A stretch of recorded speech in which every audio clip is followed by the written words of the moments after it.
हर चीज पे इंडिया का नाम ले लेते, इंडिया को टैग कर देते, हाँ, कश्मीर ले लेते, टीम बिल्कुल बिल्कुल सही कह रहे हैं। लेना हो भारत का नाम लगाते। भारत में आपने इससे मतलब 100% दूर भी एक हरकत सुनी हो? नहीं सुनी है आपने। मतलब पाकिस्तान में इजराइल को बड़ा बुरा भला क्या कहा जाता है, लेकिन मैंने नहीं सुना इजराइल में तो नहीं गया और ना हमारे पासपोर्ट पे उसका वीजा लगता है, लेकिन नहीं मैंने सुना कि इस तरह की कोई चीज हो रही है कि आप जी ये नाम नहीं रख सकते, वो नाम नहीं रख सकते।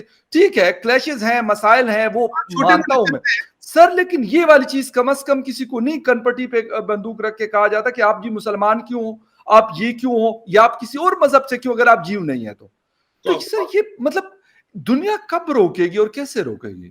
मैं फखर भाई एक बात बताऊं आपको, मैं कई बार, अगर आपने मेरे नेशनल टीवी पे डिबेट दे लो, मैं बोलता हूं CCP is doing DNA re engineering. मैं आपको डायरेक्ट बोल रहा हूं क्या मतलब है। Okay, PLA soldiers are asked to bed Uyghur wives, इससे ज्यादा मैं कुछ नहीं बोल सकता। It is force DNA re engineering जो हो रही है वहां पे, कि नस्ल खत्म कर दो, तबाह कर दो, बर्बाद कर दो, जो उगर है वो रहे ही ना। ये हो रहा है वहां पे और दुनिया खामोश है फखर भाई। हालत ये है, अमेरिका नहीं बोल रहा, यूरोपियन यूनियन नहीं बोल रही, और ये जो ह्यूमन राइट्स कमीशन वाले हैं ना, जिन्होंने दुकान खोल रखी है, कुछ नहीं बोलते हैं। ये यूनाइटेड नेशंस नहीं बोल रहा, डब्ल्यूएचओ नहीं बोल रहा, ये जो आपके जितने ह्यूमन राइट्स कमीशन वाले हैं, ये यूएन जितने बाग है, कोई नहीं बोल रहा। मुझे ताज्जुब की बात यह फखर भाई, ओआईसी नहीं बोल रहा। ओआईसी क्यों नहीं बोल रहा? एब्सोल्युटली राइट सर, मैं बिल्कुल आपसे बिल्कुल 110% आपसे मुत्तफिक हूं कि इतना बड़ा फोरम, मैं कहता हूं कि अगर ये मुस्लिम ना होते, किसी और रिलीजन के भी होते, लेकिन इतना जुल्म अगर किसी के साथ भी होता तो उसके ऊपर तो मेरा नहीं ख्याल कि बंदा रिलीजन को देखेगा कि यार मैं इसकी वजह से बोलूंगा। ये तो मतलब गैर इंसानी तो बड़ा मामूली वर्ड है इसके लिए। और सर ये हैवानियत है साहब, ये खुला हैवानियत का नंगा नाच हो रहा है वहां पे। मतलब मुंह बताइए, जिसके हाथ में और पैर में चेन बांध के सुला रहे हो यार, ये कहाँ होता है?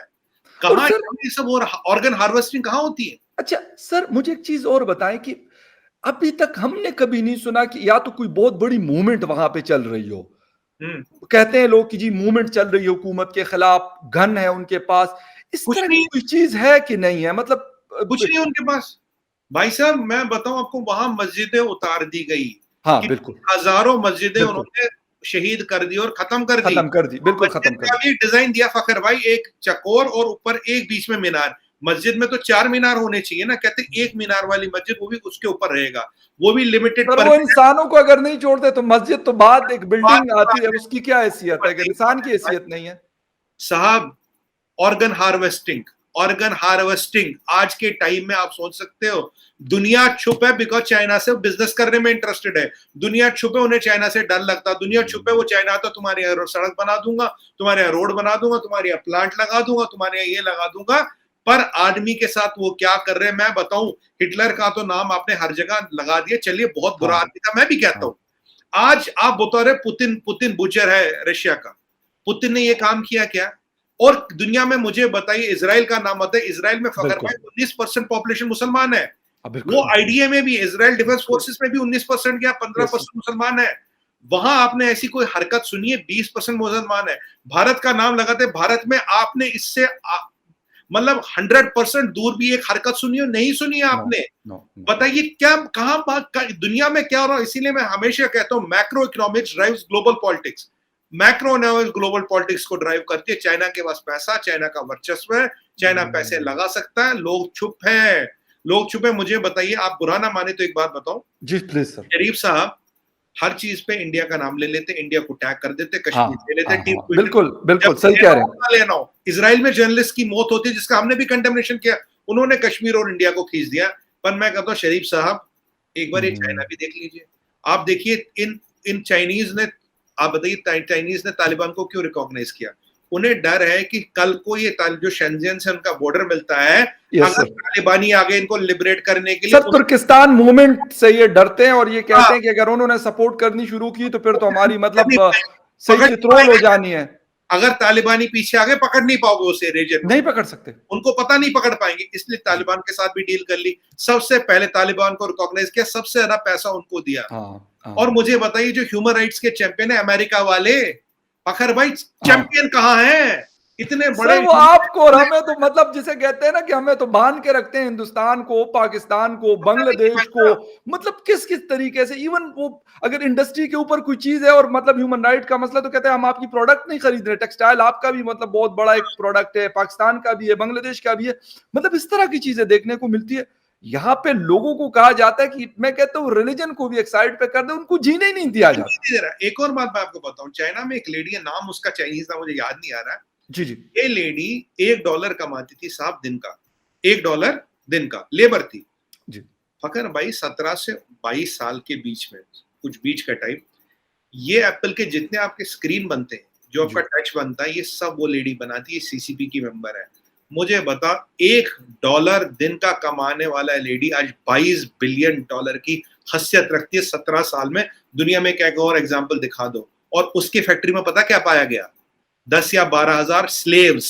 वो उगर मुसलमान थे जिन्हें स्लेव्स बनकर उसने रखा। सर बिल्कुल इसके बारे में खबरें बिल्कुल मैंने बिल्कुल पढ़ा इसके बारे में कि इस तरीके से मुख्तलिफ इंडस्ट्रियल स्टेट्स के अंदर लेके जाए जाते हैं और मतलब वहां से बाकायदा लेबर सर, स्लेवरी। हाँ, स्लेवरी आज के डेट में वहां हो रही है और उनको चेनों से बांधा जा रहा है। हमने खूब नेशनल टीवी पे बोला क्या है। हमने तो एप्पल को भी मैंने बोला, मैंने कहा अगर तुम ये आईफोन बेच रहे हो, हम तुम्हारा आईफोन नहीं देंगे। पर ह्यूमन राइट्स के चैंपियन कहाँ है फकर भाई? कहाँ सांप सूख गया इनको? ये सारा मैं आपको कह रहा हूँ, ये जो ह्यूमन राइट्स की दुकान है, ये सियासी है। It's a political tool. मैंने आपको पहले भी बोला था, बिल्कुल राइट्स और डेमोक्रेसी 2 पॉलिटिकल टूल है, जिसको थोड़ा खींचना तानो, थोड़ा यहाँ से कस दो, थोड़ा यहाँ से कस दो, यहाँ से कस दो, यहाँ से कस दो। अगर मतलब होती, मंशा होती, तो ये बेचारा उगर क्या, एक बात बताइए, उगर को कौन बचाएगा?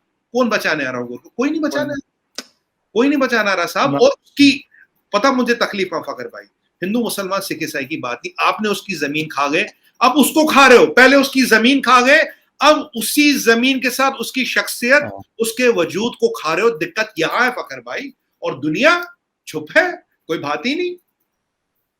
अच्छा, ये बड़ी एक मतलब जिसे कहते हैं कि एक तकलीफदेह किस्म की चीज है। यकीन करें कि गालिबन बहुत पहले मेरी और आपकी इसके ऊपर बात हुई थी, और आज जब मैंने ये एडिटोरियल पढ़ा तो मैंने सोचा कि कम से कम और कुछ भी नहीं कर सकते, एटलीस्ट उनकी आवाज बनने की कोशिश तो करें। पता नहीं कहां तक जाती है आपकी मेरी ये आवाज, लेकिन एटलीस्ट कम से कम कल को हम ये तो कह सकते हैं कि हमने आवाज उठाई थी, वो जहां तक भी पहुंची। बिल्कुल फकर भाई, मैं आपको सैल्यूट करता हूं, क्योंकि our heart and mind is clear. हमने जो जितनी हमारे हिस्से में था, जितना हम कह सकते थे, खुला आके सबको बताया। अब जो सुने वो आगे इसको फॉरवर्ड करे, वो आगे लोगों को बताए। आपने और मैंने जितना हमारे बस में तो उतने हमने कर लिया। We will die in peace. Our heart and mind is clear sir. हर चीज पे इंडिया का नाम ले लेते, इंडिया को टैग कर देते, कश्मीर ले लेते, बिल्कुल बिल्कुल सही कह रहे हैं। लेना हो भारत का नाम लगाते। भारत में आपने इससे मतलब 100% दूर भी एक हरकत सुनी हो, नहीं सुनी आपने?